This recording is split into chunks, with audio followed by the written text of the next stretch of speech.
ምን ትባባላለህ? በጣም ብዙ ነገር ልትባባል ትችላለህ እንዴ። በጣም ሰው ብዙ ነገር ያወራል አንድ ላይ ሲኖር፣ አንድ ላይ የሆነ ነገር ሲኖር እንዴ። ምን ተባብለን ነበር ወንድሜ? ምን ተባብለን ነበር? ብዙ ነገር ልትባባል ትችላለህ። ሰላም ዩቲዩብ፣ እንዴት ናችሁ? እንዴት ከርማችኋል? እንዴት ሰንብታችኋል? ደህና ናችሁ ወይ? ቤተሰቦቼ እንዴት ናችሁ? አለን ሁልጊዜ እንደምንለው የጌታ የአምላካችን ጸጋ ሰላም ከእናንተ ጋር ይሁን እያልን ዛሬ ደግሞ በሌላ ቪዲዮ ወደ እናንተ መጥተናል፣ ተከስተናል። ይህንን ቪዲዮ ከማየታችሁ በፊት ላይክ፣ ሰብስክራይብ፣ ሼር መደረግ እንዳይረሳ። በጣም እየወደዳችሁት እንደሆነ እየነገራችሁ ነው። በጣም ደስ ብሎኛል።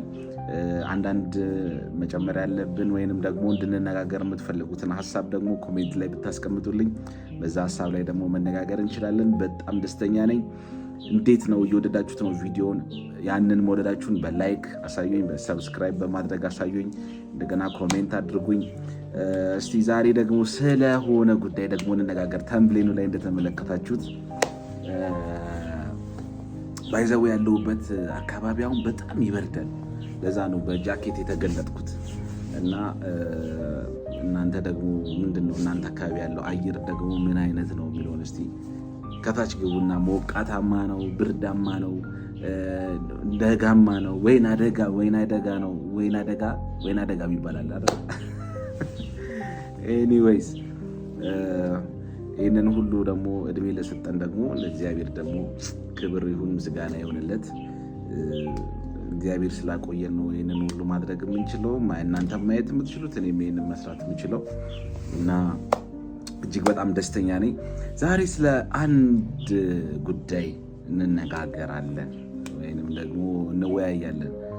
በእርግጥ አንድ ጉዳይ አይደለም፣ ሁለት ጉዳይ ነው። ስለ ሁለት ሰዎች ነው የምንነጋገረው። ተምብሌኑ ላይ ታችሁታል ይመስለኛል። ሁለት ሞኞች፣ ስለ ሁለት ሞኞች እናወራለን። እነዚህ ሁለት ሞኞች ሰዎች እንዴት ናቸው? ደህና ናቸው ወይ? ጤናቸውን እንዴት ናቸው? እኛስ አሁን ከነዚህ ሰዎች ምን እንማራለን የሚለውን ነገር እንመለከታለን። ሁል ጊዜ እንደምላችሁ ይህ ሚዲያ ወይም የዩቲዩብ ቻናል ስለ ዲሳይፕልሺፕ፣ ስለ ማነስ፣ ስለ ሞራል እንዲሁም አንዳንዴ ስለ ቫሊዩ በእግዚአብሔር ዘንድ ስላለን ቫሊዩ፣ በሰዎች ዘንድ ሊኖረን ስለሚገባ ቫሊዩ፣ እንደገና ደግሞ አጠቃላይ ስለ ላይፍ ስኪል የምንማማርበት ቻናል ነው። ዛሬ ስለ ሞኝነት እንድንነጋገር ፈለግኩኝ። ምንድን ነው ሁለት ሰዎች ስላሉ ደቀ መዛሙርቶች ውስጥ ሁለት ሰዎች አንድ አይነት ባህሪ ያላቸው በእኔ እይታ አሁንም እንዲሰመርበት እንፈልግ በእኔ እይታ ነው። ተመሳሳይ ባህሪ ያላቸው የሚመስሉ ግን የተለያየ ድርጊት የሰሩ ሁለት ሰዎችን እንመለከታለን።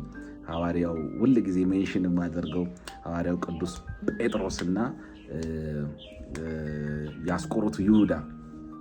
ሐዋርያ ማለት ስለሚከብደኝ ነው። እሱን ያው ሐዋርያ አይደለም እና እነዚህ ሁለት ሰዎች ስመለከታቸው እኔ ዝም ብዬ በእኔ እይታ ስመለከታቸው ሁለቱም ሞኝ ነበረ። ይሁዳም ሞኝ ነበር። ሞኝነቱን ለራሱ ጥቅም ለማድረግ አሰበና አልተሳካለትም። ጴጥሮስም ሞኝ ነበረ በጣም እንጂ በቃ ይሄ በጣም አለ አይደለ፣ ይሄ ዝም ብሎ የሚሮጥ ምናምን ከሞኝነት ሊመደብ የሚችል አይነት ያን ያህል የበሰለ በጣም ብስል ያልሆነ ሰው ነበረና ያም ግን እግዚአብሔር ደግሞ ወደ ሌላ ነገር ቀየረለት። እነዚህን ሁለት ሞኞች ከሆነ ቢብሊካል ሪፈረንስ ጋር በመውሰድ ለመናገር እፈልጋለሁኝ። ወይንም ይቺን ነገር እናንተም በደንብ እንድታስቡበት፣ በደንብ ክሪቲካሊ እንድታጤኑት፣ እንድታስቡበት ነውና እነዚህን ሁለት ሞኝ ሰዎች እርግጥ ነው አሁን አካባቢያችን ላይ እናገኛቸዋለን። እርግጠኛ ነኝ ጎረቤታችሁ ልታገኙ ትችላላችሁ። ኤኒ ቦታ እነዚህን ሁለት ሰዎች ልታገኟቸው ትችላላችሁ። እና ከነዚህ ሰዎች እንዴት ነው መራቅም ያለብን? እንደገና ደግሞ ከነሱ ጋር አብረን ስንኖር በምን አይነት ጥበብ ነው መኖር ያለብን የሚለውንም ነገር እንነጋገራለን። ታውቃላችሁ የኖህ መርከብ ሁሉንም የያዘች መርከብ ነበረች። እንትና ማን ነው አንድ የኦርቶዶክስ አስተማሪ ነው እንደዚህ አፏን ከፍታ ብሏል። እባብ እንደዚህ አፉን ከፍቶ ከዛ ያ እባብ አፉ ውስጥ እርግብ ተቀመጠች አለ። ያቺ እርግብ ሊበላት ፈልጓል እባቡ አለ። ሊበላት ፈልጎ ግን መርከብ ውስጥ የኖ መርከብ ውስጥ ነው ያለችው አለና እንደሱ አይነት ነገር አይደለም ማወራችሁ፣ ግን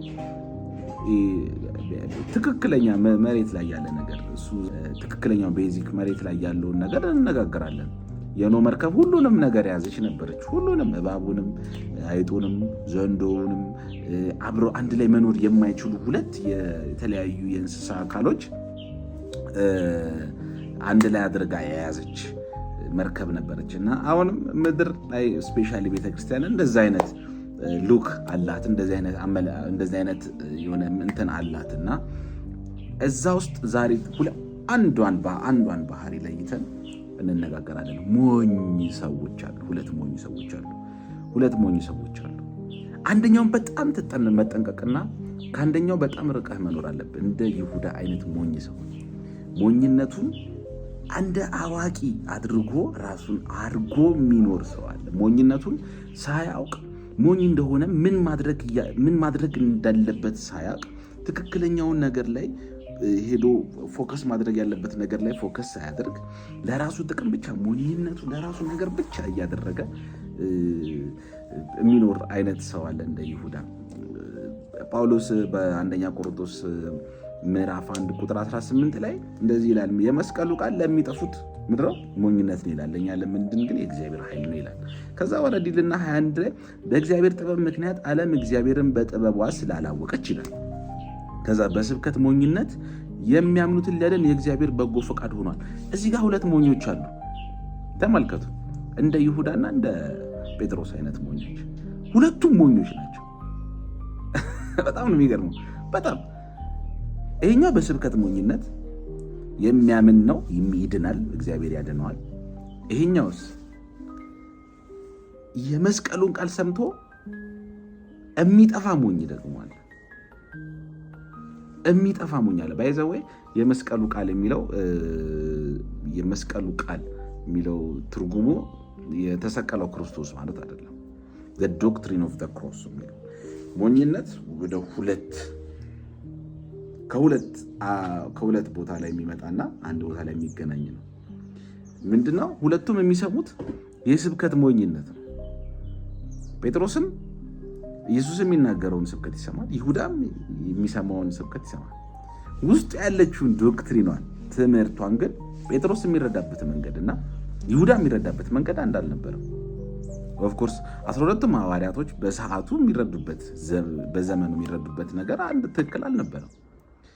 ሁሉም 12ቱም ልክ አፍተር ክራይስት ካሸነፈ በኋላ እንዲያውም እኮ መንግስትን መች ትመልስልናለህ ይሉታል እኮ 12ቱ ነገር ላይ ሄደው እንትን ለመሆን አውራጃ ላይ ሄደው እንትን ለመሆን 12ቱን ይሄ እንትኖች የዘር ግንዶች ላይ ሄደው ኪንግ ለመሆን እኔ እንትና ንጉስ ነኝ ኪንግ ለመሆን ነበር የሚሮሩት የነበሩት።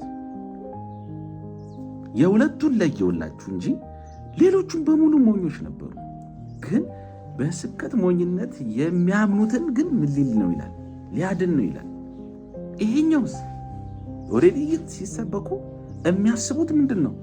ፍልስፍናቸውን ነው፣ የራሳቸውን ትምህርት ነው የሚያስቡት፣ የራሳቸውን ጎል ነው፣ የራሳቸውን አቺቭ ማድረግ የሚፈልጉትን ነገር ነው የሚያስቡት። ስለዚህ ምን አደረጋቸው? የሚጠፉ ናቸው አላቸው። ለሚጠፉት ምንድን ነው? ሞኝነት ነው አለ ትምህርቱ። ይሄ ነገሩ በጣም ታንጀብል የሆነው የክርስቶስ ነገር ወይንም ደግሞ የእግዚአብሔር ትምህርት ለነሱ ሞኝነት ነው። ወደኛ እናምጣው እስኪ። ወደኛ ሲመጣ እንዴት ነው ከእንደዚህ አይነት ሰው ጋር መኖር የምትችለው? ቤተክርስቲያን ውስጥ ስትኖር፣ ከሰው ጋር ስትኖር እንደዚህ አይነት ሰዎች አሉ። ኦፍኮርስ በጣም አሉ፣ በጣም ሞልተዋል። እንዲያውም አሁን ላይ በጥቅጥቅ ብለው ያሉበት ሰዓት ላይ ነው ያለው እና እንዴት ነው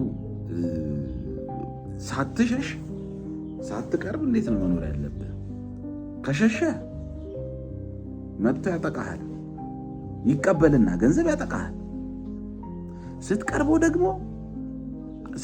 ደግሞ እንደ ጴጥሮስ ይሆንብሃል። በጣም ስትቀርበው ደግሞ የሆነ ቦታ ላይ ይክዳል፣ የሆነ ወሳኝ የሆነ ቦታ ላይ ይክዳል። በቃ ያንተ የሆነ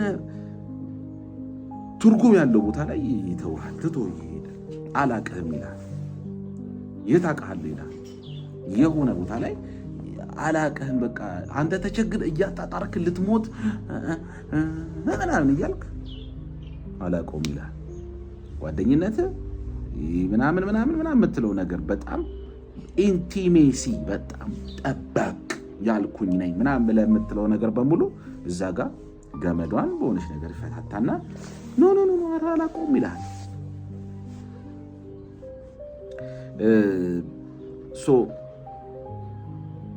ይህንን ነገር በጣም ሳስበው ሳስተውለው ሳሰላስለው እንደ ክራይስት ወይንም ደግሞ አሁን እኛ መሰረት አድርገን ስናወራ ከነበረው ጉዳይ ላይ ወይንም አዘ ዲሳይፕልሺፕ ይህንን እንዴት መመለከት አለብን? ዲሳይፕልሺፕን ከማነር አንጻር ከሞራል አንጻር እንዴት ነው መመልከት ያለብን? አጠገባችን ላለው ሰው እንዴት ነው ታማኝ መሆን ያለብን? አጠገባችን ላለው ሰው የሆነ ማኒፕሌት ለማድረግ ሳይሆን ኢየሱስ ያቺ ሴት መታ እግሩ ላይ ሽቶ ስታፈስ ኢየሱስ ማኒፕሌት ሊያደርገው ፈልጎ ነበር። ይሄ እኮ ለድሆች እኮ ቢሰጥ ታሳ ማኒፕሌሽን። ስለ ድሃ ኢየሱስ ሁሌ ትምህርቱ ድሃ ንርዱ፣ አንተ ሰፖርት አድርጉ፣ እንደዚህ አድርጉ ምናምን ስለሚል እንዴ ለምድሮ አንተ እግር ላይ ያውሉ ብር የፈሰሰበት ሽቶ መጥቶ እግር ላይ ሲወድቅ ብሎ ሲለው ኮምፕሊትሊ ወደ ትምህርቱ ተመልሶ ኖ ፋውንዴሽኑ ላይ አይደለም መሰረት የሚያደርጉት። እናንተ እነዚህ ሰዎች ዝምድናችሁ ወይም ጥብቅናችሁ ወይም የሆነ አብሮነታችሁ ፋውንዴሽኑ ላይ ሳይሆን የሆነ ነገሩ ላይ ነው፣ መሰረቱ ላይ አይደለም የሚያንጹት። የሆነ ነገሩን ከሆነ ከመሃል ሊጀምሩ ይችላል። ከእናንተ ከምትሰጧቸው ነገር ሊሆን ይችላል የሚጀምሩት። ክራይስት ለጴጥሮ ማነው ለይሁዳ ከሰጠው ስልጣን ይጀምራል። ንግግሩ፣ ወሬው ምናምን የሆነ የሚያደርጋቸው ነገሮች ከሰጠው ስልጣን ነው እንጂ መጀመሪያ ካነሳበት ከፋውንዴሽናቸው ከሪሌሽንሺፓቸው አይጀምርም። እና እናንተ እንዴት ነው መኖር ያለባችሁ? እኛ እንዴት ነው መኖር ያለብን? ስንነጋገር ወይንም እነዚህን ነገሮች ስናወራ ወደ ፋውንዴሽን መመለስ እንዳለብን ነው። አሁን መሰረቱን የምነግራችሁ ወደ መሰረቱ መመለስ ወደ ፋውንዴሽን። ሰው ከሰው ጋር የጀመራችሁበት ሪሌሽንሺፕ እንዴት ነው? ወደ መሰረቱ ተመለሱ። ለስራ ነው ከሰው ጋር የተገናኛችሁት? ኦኬ፣ ለስራ ከሆነ የሆነ ነገር ላይ ሄዳችሁ የሆነ አፕል ያደርግ ሲል ነው ወደ ስራ። ፋሚሊ ምናምን ከሆነ ወደ መሰረቱ ተመለስ። ቤተሰብ ትሆናለህ። ልትጣላ ወይም የሆነ ነገር ልታደርግ ስትል የሆነ ነገር ልታስት ፋሚሊ ወንድሜ ነው ትላለህ። አሁን ደግሞ በነገራችን ነው ሞር ይበሳል። በክራይስት ደግሞ ያገኛችሁትን ሰው በክርስቶስ በኩል ደግሞ ያገኛችሁት ሰው ኖት ኦንሊ እዚህ ምድር ላይ አይደለም፣ ወደ ተሻለው ዓለም ወደ ኢተርናል የሆነ ህይወት ላይ ስትገቡ እዛ ላይም አብራችሁ ፌሎሺፕ የምታደርጉ እሱን መሰረት ያደረገ አይነት ግንኙነት ሊኖረን ይገባል ማለት ነው። እሱን መሰረት ያደረገ እሱን ዘላለማዊውን ነገር መሰረት ያደረገ ግንኙነት ሊኖረን ይገባል። ኦፍኮርስ ምድር ላይ ብዙ የሚያጓጉ ነገሮች አሉ። ከሰው ልንቀማቸው፣ ከሰው ልንወስዳቸው፣ ከሰው የሆነ ነገር ልናደርጋቸው የምንችላቸው በጣም የሚያስፈልጉ ነገሮች ሊኖሩ ይችላሉ። ግን እነዛን ነገሮች አሁን ሊመጣው ካለው ነገር ጋር ስታነጻጽሩት መከራም ብቻ ሳይሆን ደግሞ በጣም ሌግዠሪ የሆነ ነገር ማነር በጣም እንትን ነው፣ ዝቅ ያለ ነው። እውነት ለመናገር ከሆነ መከራ እዚህ ምድር ላይ ምንም እንትን ከሆነ ሌግዠሪ ነገርስ ምን ይሆናል?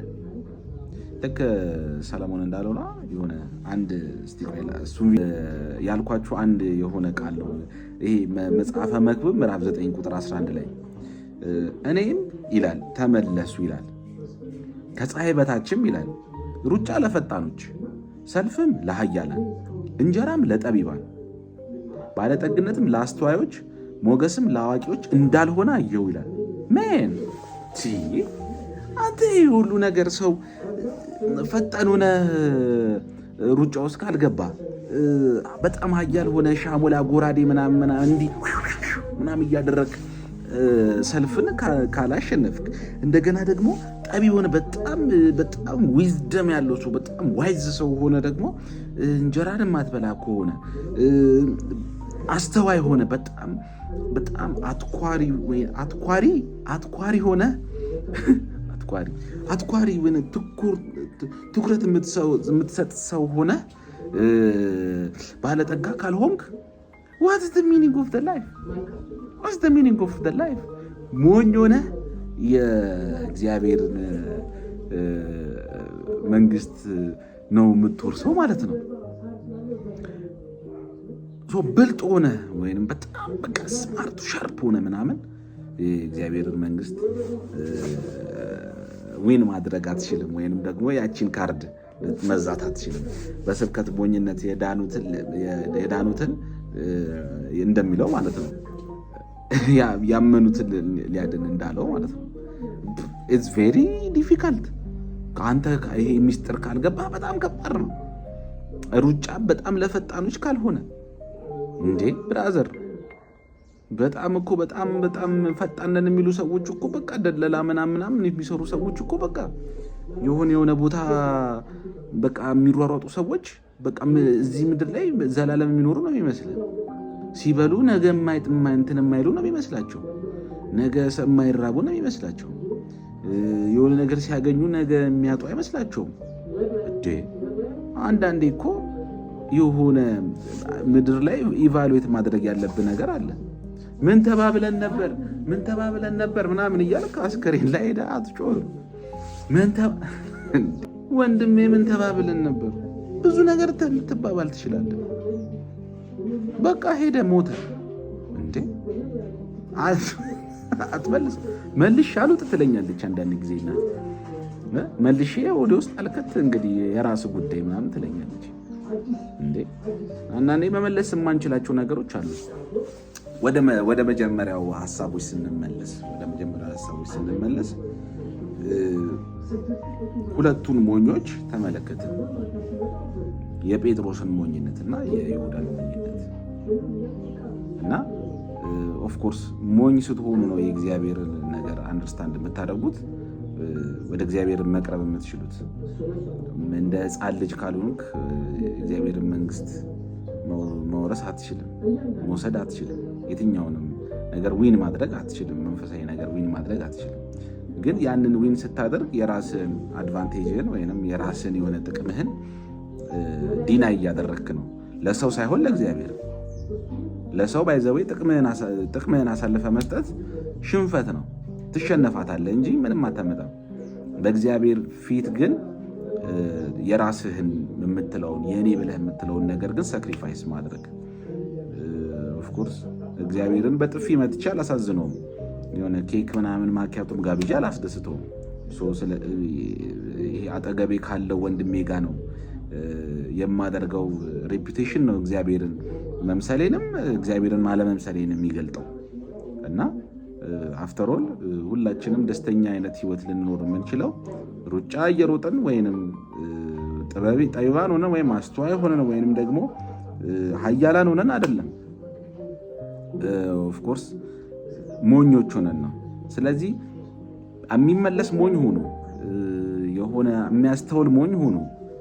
ዝም ብሎ ዘብር ምናምን የሚል ሞኝ አትሆኑ፣ ብልጥ ሞኝ አትሆኑ፣ በሞኝነት የተሸፈነ ብልጥ አትሆኑ። ሞኝ ከሆናችሁ ሞኝ ሆኑ። በቃ እግዚአብሔር ፊት ሞኝ ሆኑ። እግዚአብሔር ፊት ሁሉ ነገራችሁ የተገለጠ ነው። እንዳልተገለጠ ሰው አትምሰሉ። እግዚአብሔር ፊት ሁሉ ነገር እርቃኑን ስለሆነ፣ እግዚአብሔር ፊት ሁሉ ነገር ባዶ ስለሆነ እንዳልሆነበት ሰው አትሆኑ። ስትጸልዩ የሆነ 3P የሚባሉ ነገሮች አሉ። የሚችል ነገር ልንገራችሁ። ፕሮፐር አፕሮች፣ ፕሮፐር ኤክስፔክቴሽን እና ፕሮፐር አንደኛው ምንድን ነበር? ፕሮፐር አይደንቲቲ። ፕሮፐር አይደንቲቲ፣ ፕሮፐር ኤክስፔክቴሽን ኤንድ ፕሮፐር አፕሮች የሚባሉ ነገሮች አሉ እና 3P የሚባሉ ነገሮችን እግዚአብሔር ፊት ስንሆን አፕላይ ማድረግ ነው። ፕሮፐር አፕሮች የምንለው ትክክለኛ አፕሮች ከእግዚአብሔር ጋር፣ አንተ ትልቅ ነህ፣ አንተ ጻድቅ ነህ፣ ማንነቱን እየተናገርን በእኛ ላይ ያለውን ኦቶሪቲ፣ በምድር ላይ ያለውን ኦቶሪቲ ፍጥረታት ላይ ያለውን ኦቶሪቲ ሪኮግናይዝ ያደረግን እሱ ፊት ስንቀርብ ፕሮፐር አይደንቲቲ ደግሞ ትክክለኛ ማንነታችንን ኃጢአተኛ እንደሆንን በጣም በሱ ፊት የተዋረድን እንደሆንን በሱ ፊት በጣም ዝቅ ያለን እንደሆንን ያንን እያወቅን እንደሆነ እሱ ፊት እንደምንቀርበው መናገርና ሶስተኛው ደግሞ ያው ፕሮፐር ኤክስፔክቴሽን ነው። ፕሮፐር ኤክስፔክቴሽን ኢዝ ቬሪ ኢምፖርታንት። አንድ ሰው ፕሮፐር የሆነ ኤክስፔክቴሽን ከሌለው ባይ ዘ ዌይ ጸሎታችን በሙሉ ኢትስ ከንቱ። ላይክ ኢየሱስም እኮ ተናግሮታል። የምትጸልዩት ጸሎት እንዳገኛችሁ አድርጋችሁ ጸልዩ ነው።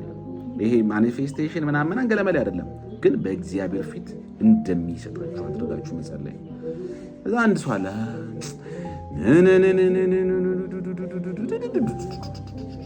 ምናምን ብሎ ጸልዩ ምናምን ይወጣና ከወጣ በኋላ እንደው እኮ የኔ ጸሎት እኮ አይሰማም እኮ ምናምን የኔ ጸሎቴ እኮ በቃ አይሰማኝም፣ ዝም ብዬ ነው የምንበረከከው እኮ ምናምን ኖ አይደለም ብራዘር፣ አይደለም። የሆነ ስትጸልይ ወይንም ደግሞ የሆነ ነገር እግዚአብሔር ፊት ስትናገር ሉዓላዊ እንደሆነ እዛ ላይ የእሱ ፍቃድ ብቻ እንዲሆን ብለህ አምነህ መጸለይ ነው እንጂ ያለብህ እግዚአብሔር ፍቃዱ ከሆነ ምንም ነገር ሀፕን ከማድረግ ወደኋላ አይልም። የመጨረሻው መልእክቴ ሞኝ ሁኑ። እንደ ጴጥሮስ ሞኝ ሁኑ፣ የምትመለሱ ሞኝ ሁኑ፣ የምታምኑ ሞኝ ሁኑ፣ ደስተኛ ሞኝ ሁኑ። በውስጣችሁ መጥፎ ሌላ ከቨር አይኖር። የሆነ በብልጥ ሞኝ ካፖርት ለብሶ እንዳትሆኑ እና እግዚአብሔር ከእናንተ ጋር ይሁን። ሞር ተማምረናል ብዬ አስባለሁ። ዛሬ በጣም ደስ ብሎኛል ይህንን ሀሳብ ሼር ስላደረግኳችሁ። ቢፕለስድ ያላችሁን ሀሳብ ኮሜንት አድርጉልኝ፣ ሼር አድርጉ። ይሄንን ከተመቻችሁ እንደገና ደግሞ ሰብስክራይብ አድርጉ። በጣም ደስተኛ ነኝ። ቴንክ ዩ ቢ ብሌስድ። በሌላ ቪዲዮ እስከምንገናኝ ድረስ